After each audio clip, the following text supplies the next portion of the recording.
Best पतपेढीच्या निवडणुकीमध्ये ठाकरे बंधूंची युती। Best निवडणुकीत उत्कर्ष पॅनल म्हणून दोन्ही ठाकरे एकत्र। 21 पैकी ठाकरेंची सेना 19 तर मनसे 2 जागा लढवणार।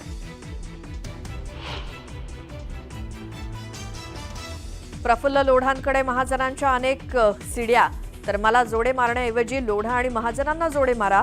भाजपच्या आंदोलनावरनं खडसेंचा हल्लाबोल।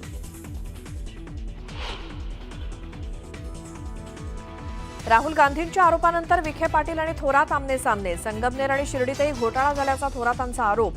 तर लोकसभेच्या जागा बोगस मतदानानं निवडून आल्या का, विखे पाटलांचा सवाल।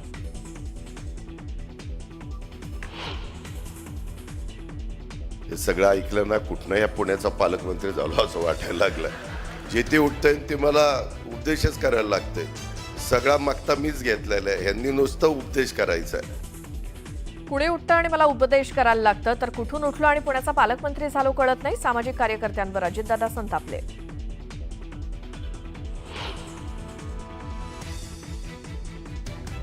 नारळी पौर्णिमेनिमित्तानं वरळी कोळीवाड्यात आदित्य ठाकरे आणि एकनाथ शिंदे आमने सामने। दोन्ही पक्षांच्या कार्यकर्त्यांमध्ये राडा।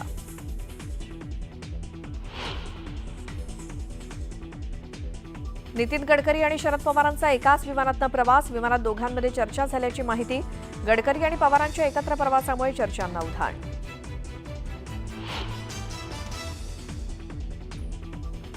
ऑगस्ट क्रांती दिनानिमित्तानं काँग्रेसची पदयात्रा। हर्षवर्धन सपकाळ आणि तुषार गांधींसह कार्यकर्ते सहभागी।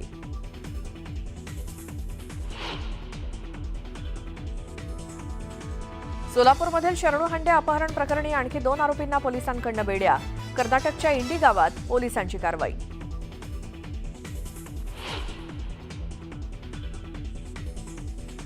दादरमध्ये वाहनावर धान्याचा डबा ठेवत कबुतरांना खाद्यपुरवठा करत असल्याचा व्हिडिओ व्हायरल।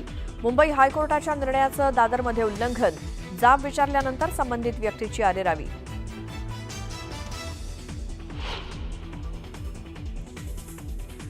कराड गँग दहशत माजवत असल्याचा व्हिडिओ व्हायरल। कराड विरोधात केलेल्या पोस्टमुळे तरुणाला धमकावत माफी मागायला लावल्याचा प्रकार। बीडमध्ये कराडची दहशत कायम असल्याच्या चर्चा।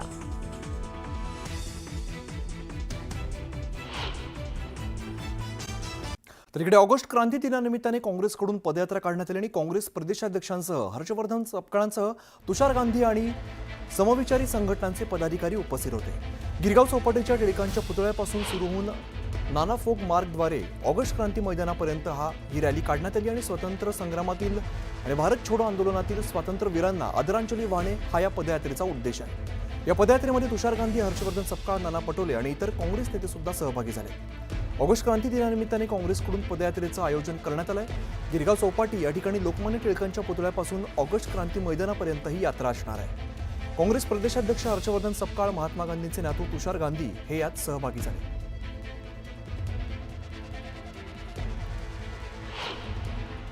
काँग्रेसचे प्रदेशाध्यक्ष हर्षवर्धन सपकाळ सर आहेत। सर, या निमित्त आपण देखील या पदयात्रेमध्ये सहभागी झालेले आहात। काय या दिवसाचं अधिकचं महत्त्व? आज ऑगस्ट क्रांती दिनाच्या निमित्तानं आम्ही टिळक पुतळ्यापासून तर ऑगस्ट क्रांती मैदानापर्यंत जात आहोत आणि यातला संदर्भ खूप मोठा आहे। हा संदर्भ जो आहे तो आजच्याच दिवशी महात्मा गांधींनी 2 संदेश भारतीयांना दिले होते।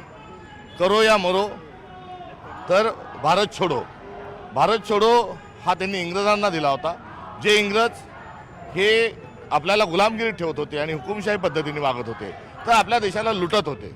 आज नेमक्या तशाच प्रवृत्त्या या भारतीय जनता पक्षाच्या माध्यमातून आपल्याला दिसून येतात आणि या प्रवृत्तींना आम्ही भारत छोडो हा आजच्या निमित्तानं आमचा आग्रह, हा सत्याग्रह आहे आणि त्या माध्यमातून आमचं हा कूच आहे। तर दुसरीकडे अभी नहीं तो कभी नहीं अशा प्रकारची एक परिस्थिती, अर्थातच करो या मरोची परिस्थिती निर्माण झालेली आहे।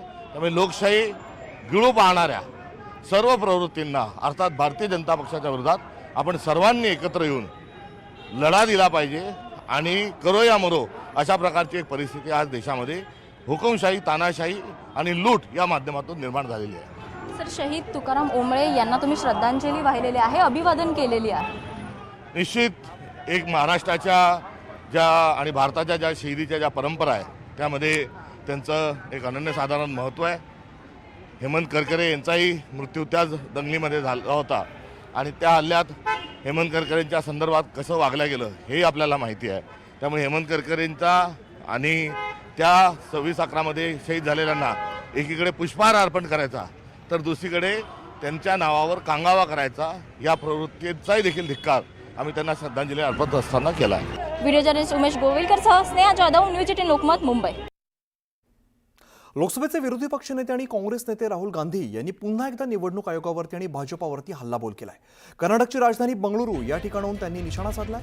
तर निवडणूक आयोगाने आधी इलेक्ट्रॉनिक डेटा द्यावा असं राहुल गांधी यांनी सांगितलेलं आहे. मात्र निवडणूक आयोग माझ्याकडे ॲफिडेव्हिट मागतंय असं म्हणत राहुल गांधी यांनी हल्लाबोल केलाय.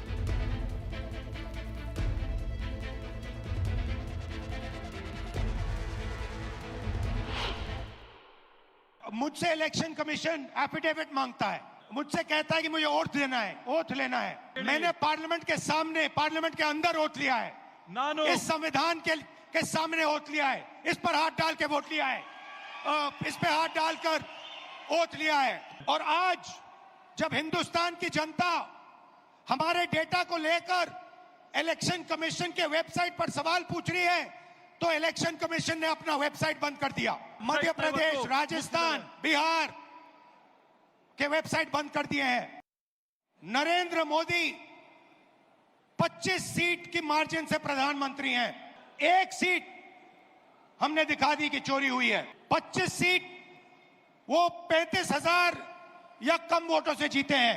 अगर हमें इलेक्ट्रॉनिक डेटा मिल जाए, हम साबित कर देंगे कि हिंदुस्तान का प्रधानमंत्री चोरी करके प्रधानमंत्री बना है। पूरे देश को यह सवाल पूछना चाहिए कि इलेक्शन कमीशन इलेक्ट्रॉनिक डेटा और वीडियोग्राफी क्यों नहीं दे रहा है।